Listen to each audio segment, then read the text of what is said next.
Goeiemôre almal, wees gegroet in die wonderlike naam van Jesus op hierdie geseënde Vrydagoggend. Dit is Goeie Vrydag, dit is Paasnaweek. Eerstens 'n geseënde Paasfees vir elkeen van julle en mag elkeen van ons opnuut besef die liefde van Jesus Christus, hoe sterk sy liefde is vir elkeen van ons. Nou, ek dink ons almal ken nou al die stories van Jesus is gekruisig en hy is toe begrawe en hy het opgestaan, maar ek wil bietjie iets anders te deel met julle ook vandag. En dit is eintlik soort van 'n vraag.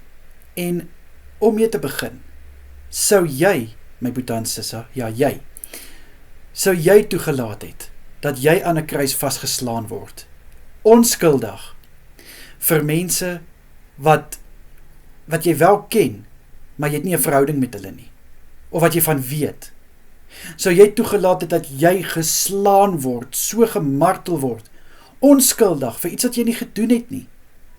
Ek dink baie van ons voel baie keer so, dat ons doen iets met 'n goeie hart, en dan word ons basies met woorde gemartel, ons word geslaan, en jy verstaan nie maar hoekom nie.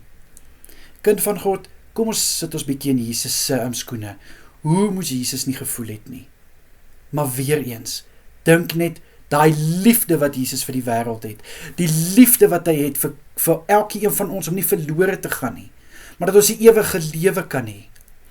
Kind van God, in Matteus 26 vers 53 lees ons, waar Jesus sê, dink julle nie ek kan na my Vader roep, en hy sal 12 legioene engele tot my beskikking stel nie? Jesus kon dit gedoen het, hy kon, maar nog steeds het hy nie. My boetans is dat dit wys net weer eens die liefde van Jesus Christus. Hy kon weggehardloop het.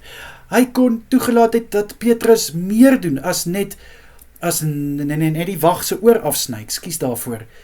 Hy kon, soos ek gesê het, hy kon 'n legioene van engele gestuur het om hom te kom red, om hom te kom bevry het. Hy kon geskop en geskree het en beklei het, maar hy het nie. Hoekom nie, my boetie en Sissa? Want Jesus het geweet, as hy nie aan daai kruis gaan sterf nie, dan het die wêreld verlore gegaan. Dat hy nie, dan was dit nie volbring wat hy kom doen het vir elkeen van ons hier op aarde nie. Jesus het 'n taak gehad, my boetie en Sissa, en dit was nie 'n maklike taak nie. Ek meen, as jy 'n taak het om gekruisig te word vir die wêreld, gaan jy dit doen? Ek dink nie so nie, want dit is te groot, dit is te veel. Die kruis is net, ons weet nie hoe sou ons dit hanteer het nie. My boetie en Sissa, dis juis hoekom dit so wonderlik is om te sê, ek is 'n kind van Jesus Christus, wat vir my sonde gesterf het, wat vir my aan 'n kruis vasgeslaan is, onskuldig. En weet jy wat nog, kind van God, tot aan die einde van Jesus se taak, totdat hy sy laaste asem geblaas het, het hy nog steeds 'n siel gered. Die een moordenaar wat langs op was, het gesê het, Here, dink aan my wanneer U in die paradys is, en hy vir hom gesê het, waarlik ek sê vir jou, jy sal vandag saam met my in die paradys wees. Daar het Jesus iemand verwelkom. Hy kon iemand herken, wie is die seun van God. My boetie en Sissa, baie keer het ons take wat ons ook moet aanpak en wat ons moet volhou, en dit is nie altyd maklik nie. En Jesus is so 'n mooi voorbeeld van hoe ons moet deurdruk, hoe ons moet uithou. En al is die wêreld teen ons, al word ons so sleg gesê, nog steeds doen ons dit, want hoekom? Jesus is met ons, kind van God. Toe hy aan daai kruis vasgeslaan is al ons sondes saam met hom vasgeslaan. Al die dinge wat ons verkeerd gedoen het, dis vasgeslaan saam met hom. En toe ons opgestaan het, Jesus het opgestaan nuut, 'n nuwe verheerlikte liggaam. En dit is ook so, ons het saam met Jesus opgestaan, my boetie en Sissa.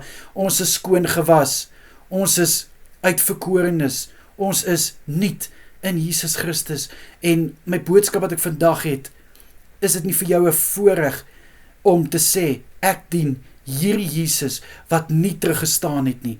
Jesus Christus wat vasgeslaan is aan 'n kruis. Jesus Christus wie se bloed vir my gestort het. Ek meen, Dagon kon nie eers voor die aangesig en die mag van Jesus Christus se teenwoordigheid vasstaan nie. Hy die tweede keer dat hy geval het, toe breek sy arms en bene af. En hier het Jesus Christus vir ons gesterf. Hulle kon nie eers sy bene breek nie, hulle het nie eens dit gedoen nie. My boetie en sissa, ons dien 'n wonderlike God, ons dien 'n almagtige God. En as jy vandag op 'n plek is wat jy sê, maar ek ken nie Jesus nie, of ek wil graag vir Jesus ken, jy kan jou hart vir hom gee. As jy met jou mond bely en met jou hart glo, Jesus is die seun van God, Jesus het vir jou gesterf en hy het vir jou opgestaan. My boetie en sissa, welkom in die koninkryk van Jesus Christus. Julle moet elkeen 'n wonderlike Paastyd hê. Geniet elke oomblik saam met julle geliefdes, waar julle ook al gaan. Kyk mooi na julle self. Wees geseënd. Tot volgende week toe. Totsiens julle.